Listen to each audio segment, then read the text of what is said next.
There are many remote places in our province that can only be accessed by boat or airplane, but this particular place is a little different.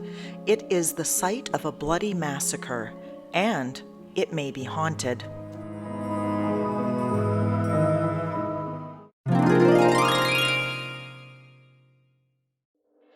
The Chinlac Village once stood at the junction of the Stewart and Nechako rivers between what is now Vanderhoof and Prince George in central British Columbia. The village was populated by the Dakelh carrier peoples, and it was a major settlement strategically located at a shallow point in the river where salmon could be easily harvested with a weir. It is reported that the remains of this weir can still be seen today.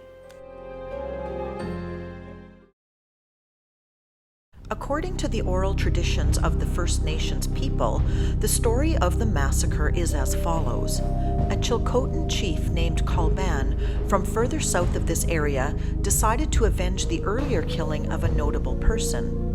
In 1745, he led a large war party to attack the Chinlac village while its chief, Dakelh, was away hunting on the Nechako with 2 companions. When Dakelh returned from his hunting expedition, he found the massacred remains of his village. A few of his people had escaped into the forest, but most of the men and many women, including 2 of his wives, had been killed and lay in pools of blood. All of the children of Chinlac had been slaughtered and mutilated, their rib cages split open and their bodies hung on 2 long poles to mimic salmon drying in the sun. Any women who had not been killed were carried off as slaves. Dakelh and his 2 hunting companions gathered the dead and cremated them according to their native custom. Then he set about planning his revenge. 3 years later, he traveled with warriors from the surrounding area and set the same fate upon Chief Kalban's village.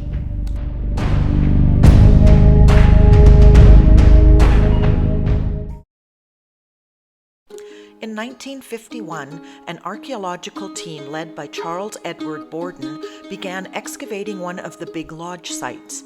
More than a dozen lodge depressions were found in the village, and hundreds of old storage pits used to cache food were found on natural benches cut into the landscape.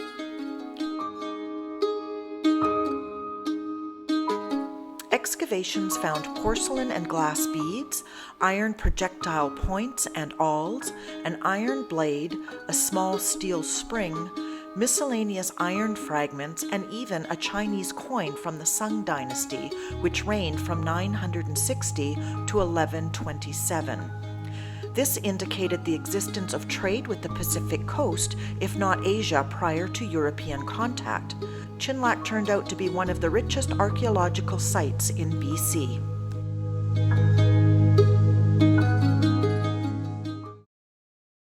Archaeologists working at the site said that they have experienced a creepiness in the stillness of the site and felt uneasy and frightened.